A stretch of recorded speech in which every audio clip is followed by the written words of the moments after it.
Hi, everybody. Welcome to Capital to the Coast BNI. My name is Mike Manning. Each week, we bring you a local small business success story from one of our 40 plus chapters, stretching from Raleigh, Durham, Chapel Hill, all the way to Wilmington on the coast. If you are not familiar with BNI, it is Business Networking International, the world's largest networking organization. Each week, our goal is to help other members of our chapters grow their business. BNI's motto is Givers Gain, and it works well every week. And because today is a holiday, happy Labor Day to everybody. All the people I called were off doing something else, so not a problem. So it's me and you chatting again today. I do like these shows. Today, we're going to talk about your business startup checklist. And I'm going to go through my checklist because I am restarting my business coaching business, which you'll hear more about in a couple more weeks. I got to finalize some details. But today was a good day to walk through this. So if you are thinking about starting a business or you have a business, we're going to go through a checklist of things you need to have done. By the way, hope everybody had a good weekend. Got to spend time with my two oldest grandkids. And it was nice because Maggie, my 3-year-old, she's my oldest granddaughter. We met them for breakfast in Ashboro because they live in Charlotte. And she would not let me put her down. So I smiled for about an hour and a half. So that was a lot of fun. All right. So, like I said, I am restarting my coaching business. So, I am focusing on elevator pitches and ideal clients. And we all have to know who our ideal client is to know who to ask for. And you've been with me long enough, so you know you can't say the word anyone or everyone when you're looking for a client because it just doesn't work. You don't want any or everyone as a client because we only want ideal clients. And you won't be able to handle if 42 people call you today, you wouldn't be able to onboard them anyways or call them, flush them out, see if they're going to be a client, see if you do match up. So we don't want that. And it's hard a lot of times in business for us to think, well, if I don't ask for everyone, I won't get a lot of business and I might go out of business because I'm only asking for specific people. And that's not technically correct because we need to know what event we're at and who's there as to what to ask for. If we're there with lawyers and we want to meet other lawyers, that's what we ask for, anybody in the legal profession. But if we're at a event with chiropractors and we do something for the chiropractic world, we might have a different ask. So it's not like forever and ever you're just going to ask for that one person or one ideal client. It's like a good comedian. You got to know your audience. So you got to know what room you're in and who else is in the room to figure out, okay, this room, a group of people know these types of ideal clients for me. And you can have multiple ideal clients. You're not going to have 12, but you can have 2 or 3. So we're going to talk about that today. So my focus is on service-based small business owners who network. Now, that's a niche-y ideal client, but that's who I want. I want people that are out in the field and they network and they keep asking for anyone or everyone and they don't get the referrals they want. So the first part of my checklist is my pricing correct? So you may know what you're going to be doing, but do you have your pricing correct, the packages you're offering, and a good description of them? So I've got a 6-week class that is strictly on ideal clients and elevator pitches. That's all we talk about for 6 weeks. And you're going to leave there with much better asks and a better understanding of how to figure out who your ideal client is. So we're going to have to go into your books a little bit because when I work with someone, I ask them a couple questions. First question is, so you, as let's say you own your business, but you're working out in the field. So you as the worker, what jobs do you love doing best? Just you enjoy them. Whatever it is, doesn't matter, but which of the services you provide do you enjoy doing best? You wake up in the morning and go, oh, I got 2 of these on the schedule, can't wait for today. So that's one bucket. Then the second bucket is you as the owner, which ones are the most profitable? And then we want to match those up, and hopefully we get 2 or 3 matches. So the jobs you enjoy doing most, and they're the most profitable. So that's the match we want to figure out, okay, those are the jobs and the people we're going to start asking for. Kind of like a handyman I was chatting with last week. Hanging a 60-inch flat screen TV, not a good margin on that. He's got to drive 20 minutes to somebody's house, takes him 2 hours to do it, and it's just not a high-ticket item. So I asked him, what are your high-ticket items, and which ones do you enjoy doing? He said he loves replacing drywall. Somebody's adding something or replacing something. So that's a good margin job. And so we talked that through. Took us about 20 to 25 minutes to get there, but we got there. So that's what this does. And then we also have to figure out the 3 or 4 job services you don't like doing. And the other bucket is the 3 or 4 jobs, services that aren't valuable to your bottom line. And let's match those up and move those way down the list. Now, if you're not busy one day and you get that call, of course you're going to go do it. It's like a painter. You want to get jobs where you paint the whole house.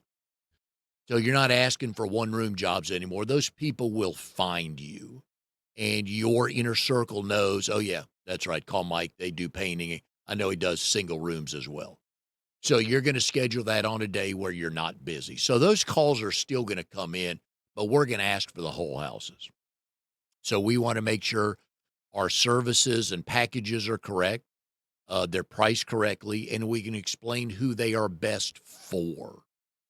So for me, a service-based small business owner who networks and is finding that nobody talks to them after the meeting, this is what who this package would be good for. So that's the one I'm probably going to get most business from. So that's how we look at that. So now by the way, did you know if you're a small business owner, you're in sales? Did you know that every day you're in sales? Did you know if you work for the owner, one way or another, you're in sales? So you don't sell any of the jobs, you don't book them, you don't price them, you don't do anything, but you show up every day and you do the job. So now we're looking at client retention. So I'm there on time. I do the job well. The client is happy with it when we're finished. That's sales. That's marketing, because you're making a client happy so they will call you again. So through that, I'm looking at my online presence, and you need to be in the digital world today. I don't care how old you are. I'm 64. I know I need to be in the digital world, whether I like it or not.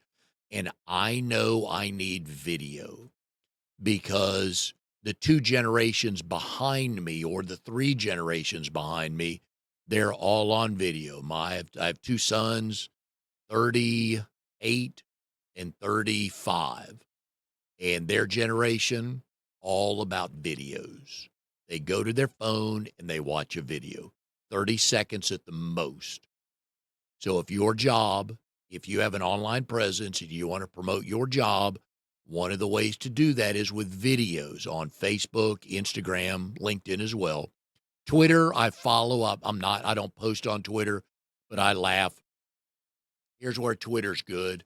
I don't know if you're a professional tennis fan, but the men and women pro tours are in New York last week and this week for the U.S. Open. So over the weekend, there was a player from Czechoslovakia, a male player from Czechoslovakia, after his match was signing autographs. And he handed his hat that he wore for his match to a young kid. The kid looked like he was like 12, maybe 13. And as the player handed the kid the hat, the player turned to sign another autograph. This older gentleman grabbed the hat from the kid and took it and put it in a bag. Well, guess what Twitter did? It did not take Twitter long to find that guy. He is a millionaire business owner in Poland, and Twitter got his name and his company name, and Twitter is after him for being such a bad person taking a hat from a kid. Great story. Anyways, that's why social media is so valuable. You need to be on there for video because that's where the I'm baby boomers, Gen Z, Gen X, Gen Y, whichever ones they are. I don't remember. I'm a baby boomer. I don't remember. I know it's a Gen something and there's a letter and they're in order, but I don't know which one's which. But they look at videos. So you need to have videos, even if it's 20 seconds of you saying something. So we need an online presence for a couple reasons. One is we want to be found by Google and the Google Analytics, which we've talked about in the past. They like new stuff. So one new video every week. It could be an after video of a job you did. You're a painter, you're a carpet cleaner, you're whatever. Quick videos. You need that online. And you need a website, folks. Please get a website. Your Facebook page does not qualify as a website. For $500, I can connect you with somebody to build you a website. It's a couple pages because Amnon connected me to Nick. And if you know Nick Craig, I'll turn you over to him. He's helping me with mine. I just need a very simple one, but I need good descriptions. I need a description of my business. I need a good about me page because people hire people. There's a million business coaches out there. You have a number of competitors. So your about me description has to be something worth them reading to go, you know what? I'd like to connect with them. I've been sole owner or part owner of 4 businesses now. So I've got that going. I'm a trainer and a consulting director for BNI. So I've been working with small business owners. So people want to know that. It's kind of like a review for a restaurant or a movie. A lot of people go to the reviews, even on a product website. My wife's very good at Amazon. And when she sees a product she likes, she reads reviews. So that's why you need those. You need a website. It's not going to cost you $1,500, folks, okay? My number's up on the screen. Keeps coming up. Shoot me an email or give me a call. I can help you with that. And we need contact information. Don't make it hard to do business with you. Your phone number should be in the upper right-hand corner of your website. We should not have to go fishing through 4 clicks to find the number to call you to do business. We will stop looking for your number if we can't find it quickly. It's kind of like vehicle wraps, which are usually pretty good and easy to find the numbers when you're coming up on the truck or the car. The problem some people get into is with these door magnets. So the only time you're going to see them is if you're literally right next to the car, usually at a red light. But people try to outthink themselves and outsmart themselves. And on their computer, they design a wonderful graphic. It looks beautiful on a computer screen. There's colors, there's cursive, you can read it this far out. But if you're 10 feet away, you can't read it because you can't read the words or the numbers because you did it in script of some sort. Block letters that are easy to read. Don't make it hard to do business with you.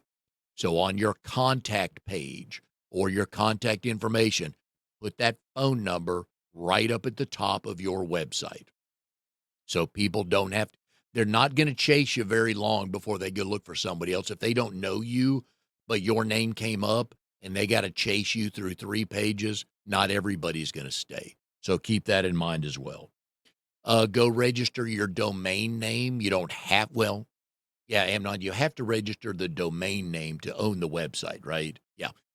But with the Secretary of State, if you have a company name or a business name, you don't have to, but you leave yourself open that somebody could come in one day, swoop it up, buy it, and then you got to change. So those are things we need in place. No, not always? Okay. Hey, I'm corrected here. Once you register a domain name, Yes. if they want to take it, they will have to prove that you did it on purpose and you're squatting on it and you register it in order to get it away from them. Right. But if I'm Mike's coaching business, hang on a second. And somebody would come and register it, right. The domain is yours as long as you registered it before somebody else. But yes, Yeah, no, definitely go buy the domain name because you have to have the website. Okay. I'm talking about when I go register legally with the Secretary of State. I don't have to register Mike's coaching business. Oh, okay. Yeah. Right. If you want to Yeah. register it Right. later on, But yeah. somebody could come and grab that on Friday, and then I got to From the Secretary of State. Secretary of And State. then legally, I might have to change my name. I don't know about that. Okay. I Go register I with the don't know. Secretary of State. Yeah. Run your business the right way. Pay your taxes. Yeah, Okay. it Just doesn't do it it right. doesn't Yeah. cost much No, every year. right. Yeah. All right, so that's our online presence, which, folks, we have to have for a couple of reasons. One is most of your competitors are, but all this stuff goes on when you're doing other stuff. So you post something tomorrow morning at 8 a.m., and then you go out into the field or into the office and you're busy for 5 hours. Guess what? That post is out there. People are looking at it while you're doing something else. That's the beauty of the digital world. That's how you need to think about it, is how many things can I put into play that can be done when I'm doing something else, like sleeping overnight. Some people may stay up till midnight. Some people may get up at 5 a.m. and you're sleeping both times. They may find your website. They may find your post. So look at it that way that, okay, that's working for me while I'm working somewhere else. That's why we need that done right. So now we're looking at setting up our systems. For your business, you need repeatable systems. When this happens, here's what happens next. Every time, so you don't have to keep guessing. You don't have to change it. And then when you hire somebody, guess what? This is how they learn it. All right. For example, onboarding a client. I have my welcome email finished. So the minute somebody's going to go on my website and click on to purchase one of the courses, they're going to automatically get a welcome email. I don't have to send it to them. The system will be set up with, Amnon, thank you for signing up for this coaching class.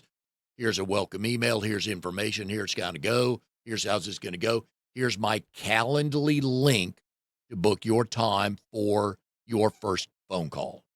Again, I'm not big on Calendly, so I'm going to mess this up, I'm telling you. But I got to have it because I don't have to play phone tag or email tag with anybody.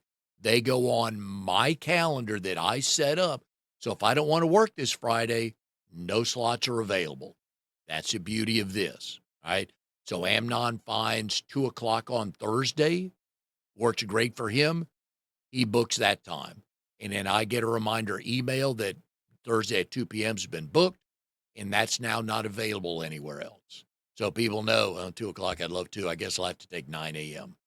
Systems in place that are repeatable. Your client onboarding, your payment system.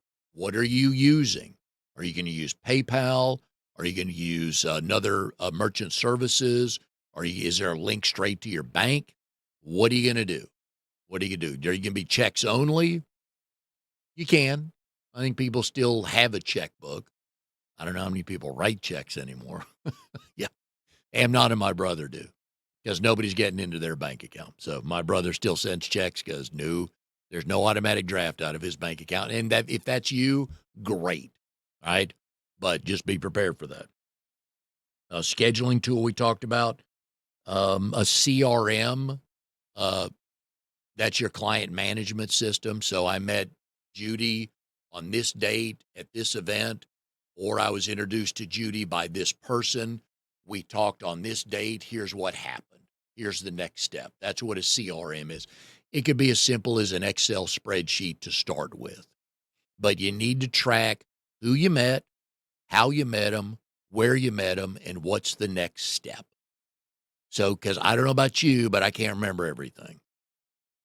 Saturday was a long time ago, folks. Today is Monday, so I don't know how good you are at that, but not a game you want to play for a couple of reasons. One is you don't want to forget to call a client, but the second one is you want to know everything you can about them. So when you call me up, hey, Mike, did you get a chance to play any golf this weekend? Because you and I talked golf and that I used to be, well, let's say I still am a golfer.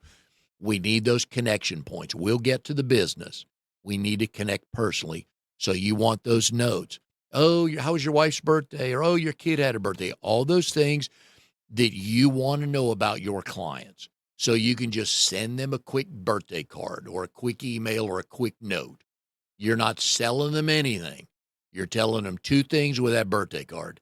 Three things. A, happy birthday. B, I'm still here. And C, thank you for the business. That's all you're doing. So that client management system is key. And there's a number of free ones out there. Google has a free one. You can use it, just use an Excel spreadsheet. That'll work as well. All right. So let's go back to the marketing part of this. Do you have a weekly calendar of what you're putting out there? I'm posting this on this platform. I'm writing a blog this week. I've got 2 videos. I'm dropping a podcast. I'm posting an industry tip. I'm posting a seasonal recipe. Sometimes, folks, we're just waving at people. Whenever we post a did you know on September 1st of 1907, something what's the word I'm looking for? It's not going to make half the country mad, okay? It's a funny, non-controversial, thank you. It's a funny thing or something that was invented that day. Let's say it was whiteout or paper clips, right? Just a funny thing. Hey, did you know? Paper clips were invented on this day 82 years ago. Alls we're doing with those, we're just waving at people. Hey, still here. Hey, keep following me. You find good stuff like this. And you want them, if you post that on Facebook, you want engagement. Oh, I didn't know that. That's a cool note. Thanks, Mike. And then you respond, hey, Amnon, glad you like that. I just stumbled on it. Never would have guessed it was that long ago. Something. We want engagement. We don't, likes are good, but we need engagement. Because once we start talking to people, maybe we can convince them to meet with us and then hire us. So we want that as well. So do you have the week you're going to launch? Do you know what week you're launching your business? Do you have a countdown leading up to that? You have a 30-day out. Here's what I need done. You need to have 60-day out. You have that done. All right. Here's some of the things that can go on your list. And so most of the people I'm working with now, I know through BNI. So my bankers through BNI, my bookkeepers through BNI, my SEO person for getting found on social media, search engine optimization is BNI. The 2 people that I call for advice are in BNI. So do you have that list together of, do you need a bank? Oh, my commercial insurance person is through BNI. So do you have that checklist of things that need to be in place? Don't ever not have commercial business insurance. Okay. Just even if it's $100 a year, doesn't matter. You need to be covered. Something could go wrong. Talk to your insurance person about what else you need, how else you need to cover your business to make sure your personal life is covered. Because remember, if your business runs out of money, they come after your personal assets, right? So we need to do that. Do you have a plan for that launch? So let's go back to, do you have a short video intro that you're posting? Hey, my name is Mike. I'm a business coach. Love working with service-based small business owners on getting their message out at networking events. This is what I do. Would love to help you, however you want to phrase stuff like that. But just a quick video intro. And you can leave it. You can post. I think you can pin that to a lot of places. I'm still learning a lot of this because I'm not gifted in technology or social media, but I am learning. So we want that. Do you have a way for your website to get client testimonials? You want to make it easy for me to say how awesome you are. So if you just finished let's say you just finished painting my house and you say, hey, Mike, we'd love a 5-star review from you. And you can say it that way. Just say, hey, we'd love a 5-star review from you about us. Find my website, find where it says click here and write whatever you want. Nope. A lot of people aren't going to do that. But what you say is would love a 5-star review from you. I'm going to be sending you an email tonight, And in that email, there's a link where you click that link and you just tell everybody how wonderful we are. I'm like, okay, I can do that. Right. So again, we have to be careful about making it hard for people to do business with us. Remember, I told you where your phone number goes on your website or on your Facebook page or wherever you go. Make it easy for people to do business with you. So if you want my 5-star review, make it easier for me to make you look good. I'm not going to click through 5 pages. I'm not going to try to figure it out. But if you send me a thank you email wrapping up the job with a link for me, all I have to do is click on it. It opens up and I type away. Make it easy for people to do business with you. All right. Yep. Client testimonials. We talked about the offer, the marketing prep. We got that. So there are a number of things you need to have in place before you launch. You want to look professional on the day before you start. So you want your website up and ready a couple of days before you start, because you may read over it, tweak a word or two, add a new picture. And I would tell 2 or 3 of the people you trust to go look at it. Now, if we call those people we trust, and we all have those, my brother's mine. He never hurts my feelings, but he tells me what I need to hear because that's what I asked him for, all right? Some people are like, oh, Mike, I can handle the truth, and a lot of times they can't. So, but if you're going to send it to those 1 or 2 or 3 people that will give you honest, 100% honest feedback, you have to listen to them. So you listen to them. Was the website, could I navigate it easy? Could I read it easy? Did it make sense? Is your website set up for mobile use? Some websites, when you pull it up on your phone, it bleeds over outside the screen so you can't read everything on your phone. Most websites are set up today to do mobile. So that shouldn't be a problem, but you always want somebody to check that to make sure. And then ask them, hey, tell me how easy it was to find these 2 things. One is your phone number, and one could be something else, okay? But we need to make sure that we run it by a couple people before it goes live, before we tell everybody where it is, but you got to have that. Don't know if you have a LinkedIn account. And if you're not on LinkedIn and you're in the business world, you need some sort of presence there. And it's LinkedIn, one word, LinkedIn. And it is the business version of Facebook. All right. So we list all the jobs we've had, our contact information. We post stuff about our business and our industry, and it's really good. And it also shows connections.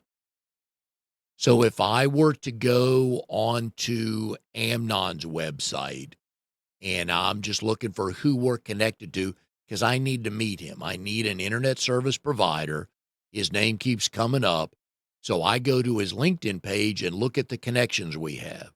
And I see on there Jim Bowdish with Edward Jones Financial Services. I'm like, oh, Jim and I grew up here together. I think I've told you this story. That's how I found Amnon. Lucky Amnon that Jim sent me into his life one day 5 years ago.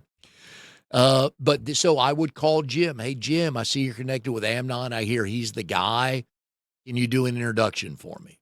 So that's the other reason why you need to be on LinkedIn with some version of a presence. Don't just post something and never do. Don't fill out everything and not ever do anything. But you want to connect with people on there so somebody can say, hey, Mike, I see you're connected with so-and-so. Would love an introduction. And then you can ask them for the same thing. So it's those kind of things we need in place.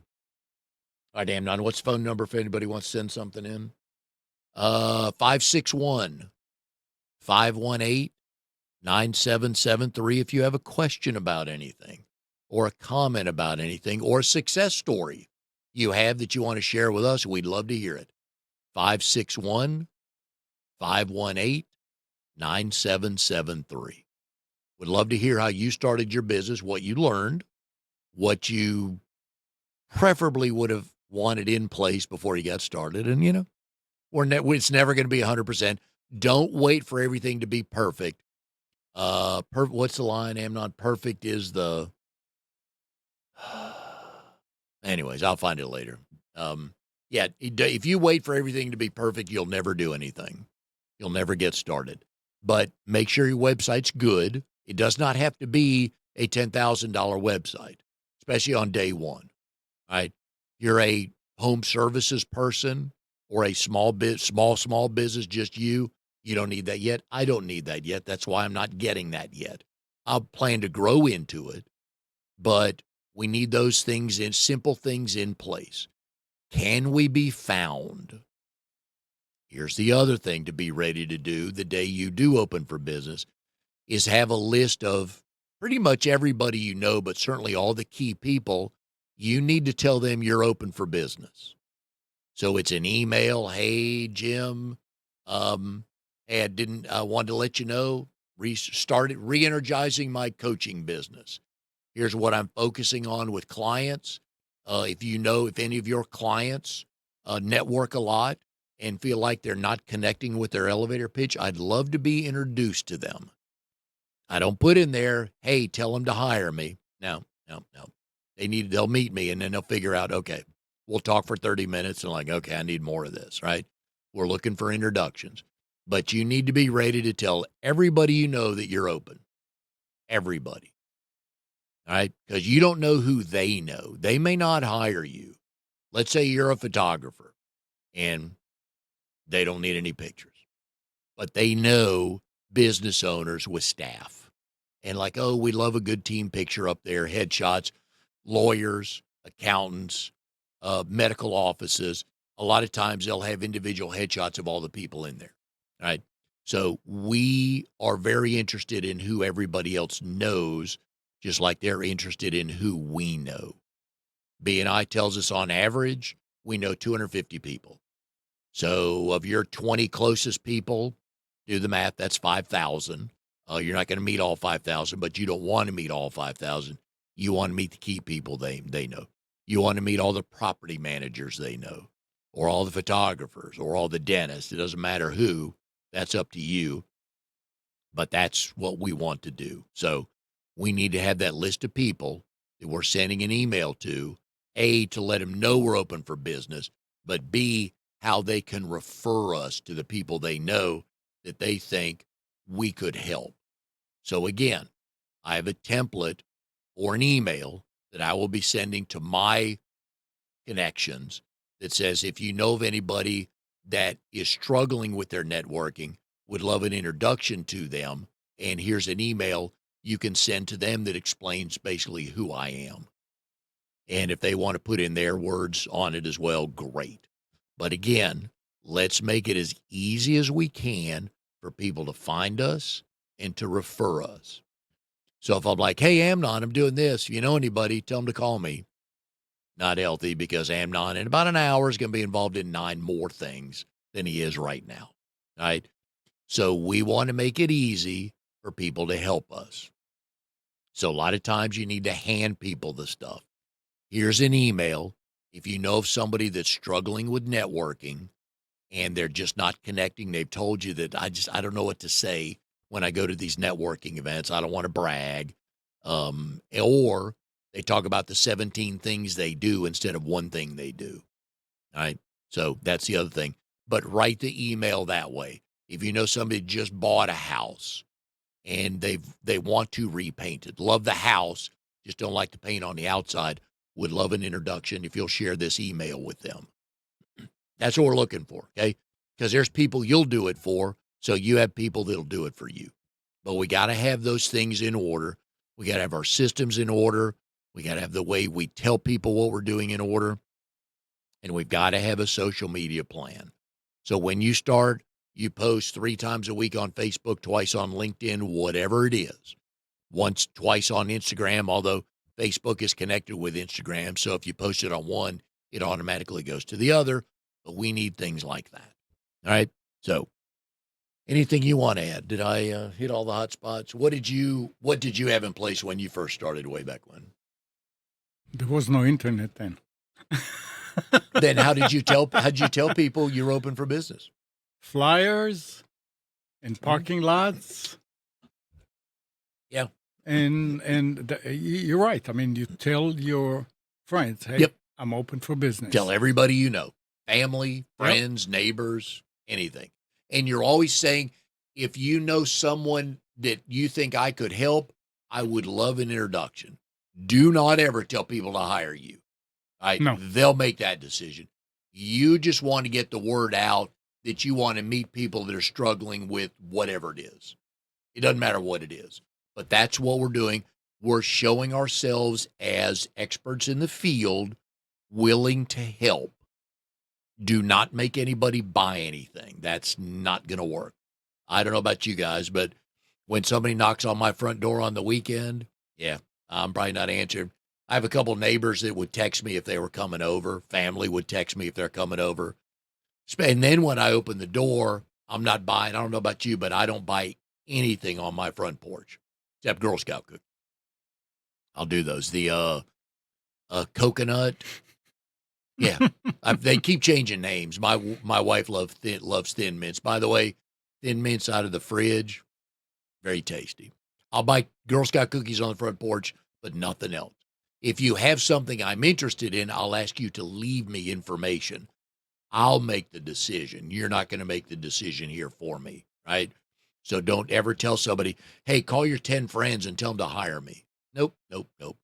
You're looking for an introduction. You'll sell yourself because you're going to ask them, hey, Mike, so what, Amnon, I'm glad Amnon introduced us. Tell me about your business. And you're going to find out a little bit about my business. Say, well, how do you think I could help? Or why do you struggle at networking events? And we're going to get into a conversation. We'll get to the business, but we got to connect. So if I meet you and you hand me a flyer with all the services you provide, and that's the second thing out of your mouth, with me as a consumer, it's not going to go well. Okay. I need a little bit more talking, a little chat, see if you have what I need. You may think you do, but you don't know if one of your solutions is for me because you haven't asked me yet. So we're looking for introductions. So in our emails, in our phone calls, hey, Mike or Amnon or Jim or whoever, if you've got any clients or friends that are struggling with this or have mentioned to you they're looking for this, I would love an introduction. That's all we're asking for. Now, our good friends are going to do their absolute best to make sure that introduction happens because they're going to call the person you want to meet and say, hey, I know you network a lot. Mike's really good at this. I need you two to talk. Depending on how well you know the other person, you can make them talk. We all got those friends. You're going to talk to so-and-so. And you got something very important in your email. Yes. At the bottom, you have your picture. Yes. I do. Oh, on the you. Website. Yep. Okay, go ahead. Yep. Thank you. So let's talk professional headshots. All right. Your professional headshot is not your dog in your Jeep on the beach. That's a Facebook picture on your personal page that has nothing to do with your profession. I'm going to scroll right past that because I want to know who I'm talking to. Mm-hmm. So on the signature part of my email is my headshot, and it looks just like this. Some people have a picture from 20 years ago. No. I was meeting with someone on Zoom one day who I'd never met before, and I went to their LinkedIn page and their company website. I saw the pictures, like, okay, that's who I'm talking to. This person showed up. I'm telling you, that picture was 20 years ago. And they logged on. I'm like, oh, okay. They said, hi, Mike, how are you? I was like, okay, I guess that's who I'm talking to. If you're going to meet me somewhere, if I'm going to meet you somewhere, I want to know who I'm looking for. If you have gray hair, I better not see a picture of you with black hair because I probably would not make the connection. Okay? Hey, thank you. A very professional. And it's a lot easier to recognize. I mean, okay, I'll be sitting in the corner, Yep. No. Yep. Here's gray hair, gray beard, glasses. A lot of times I'll tell them what I'm wearing. I'm gray vest with a dress shirt. green golf shirt. I'll tell them that. But your picture has to look like you mean business. Mm-hmm. If it's a picture like that's not that doesn't tell me you mean business, right? Those pictures are for your personal Facebook page, not for your professional business page. So make sure you have the same picture everywhere of you looking like you're buttoned up. Good. Thank Yeah. you for that. I forgot all about that. Yeah. It's those little things. When I go, if I Google 3 internet service providers and I see no picture, no description, and I see another picture with a dog in a Jeep on the beach. And by the way, folks, I've seen that before. That's why I use that as an example. I've seen it and I did nothing with it. And then I get to Amnon's site. Here's a professional headshot. Here's a very good description about what he does, how long he's been doing it, a couple of clients maybe he mentions, like, because the whole point of that exercise is who's going to get the first call. Now, I don't know what, if you don't know what Amnon charges, you don't know what you expect to pay. All right, we'll figure that out.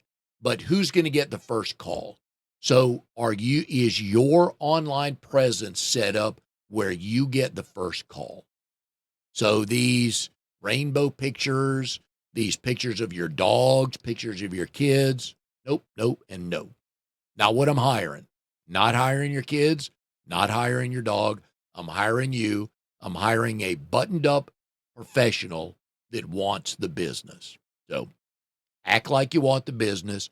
Describe things on your website and all over social media like you want the business, and give us a professional headshot of the person I'm going to see if I meet you at Panera tomorrow. All right, cool. Thank you for that. Right. So I'm going to get more. You'll hear more about this probably by the end of this month. I should have everything in order. But if you're starting a business, I can help you with this. If you are struggling with your elevator pitch, which a lot of us do, when my brother and I, what got me into BNI, my brother and I had a commercial cleaning business, and for 4 months, I stood up every week, Wednesday at 11:35 at Lynn Road Brewery, Linwood Restaurant. Okay, that's where this first chapter met. And I proudly stood up and said, we can clean any office in the triangle. And that now actually was a lie. It was incorrect in the moment, but the more I look back on it, it's like, it wasn't a lie. It wasn't. It was a flawed pitch. It was an incorrect pitch. Right. Because if you had a company and you owned the top 4 floors of a North Hills building, I could not have cleaned that every night. I didn't have the staff to do it. Then we got a call one day from a doctor who had a small practice, 3 exam rooms. My brother and I met with her. We walked around. We talked. My brother and I kept looking at each other like, this is it. And you know why it was it? Because one person could clean it. And that's how we found out our ideal client. We're looking for smaller medical offices. And so now I asked to meet your chiropractor, your doctor, your dentist. I didn't ask for any medical person you knew. I asked for yours. That's important. And then all of a sudden the phone started ringing. And we picked up a gymnasium, not a gymnasium, a workout gym that one of the members in my chapter connected me with once I started talking about why we want smaller medical offices. Because we bring in clean mop heads every night. And if we mop your bathroom, we're going to finish mopping your bathroom floor. We're going to put that mop head in a dirty rag bag, and we're going to pull out a new mop head to mop your reception area. Cross-contamination, that was our big selling point. Wasn't going to happen with us. He'd been working out with his gym, and he heard the magic words. He pulled me aside. He goes, the guy that owns the gym, that's exactly how he talks and how he wants his place cleaned. I'm going to tell him you're going to come by tomorrow. And we had that contract as long as till we sold the business a couple of years later. So that's why saying the right thing connects with people. So any and every, do not ever use again. Do not, because you don't want any or every. When I do my training, I ask people, how many people in the room here have fired a client? Of course, half the hands go up. And I said, how freeing was that to get rid of that client? Of course, they always like, oh my God, that was the best. And my only response is, then why do you keep asking for those clients? By saying any or every, you're lumping those people back in. And we don't want those anymore. So that's why we don't ask for any or every. So anyways, I will be giving you more information when everything's rolled out. But if you or someone you know in your close circle networks a lot and they're struggling with their elevator pitch, I would like an introduction. I want to talk to them, see if there's a fit, see if I can help them, and we'll go from there. So my number's been on the screen. You also have my email address on there. Mike, open mic talk at gmail.com. You've got my phone number. Please give me a call. Would love to talk to them to see if I can help them. I know I can help them, but I want to see if they were a good fit. Okay. Number of things have to happen. I believe we will, because I know I can help them. Been doing this for a while, but I want to be introduced to them so we can talk it through, see if I can help them and what they're really looking for. So anyways, thank you again for the time today. I hope you learned something. You got my email and my phone number. If I can help, please let me know. And we will see everybody next time on Capital to the Coast BNI.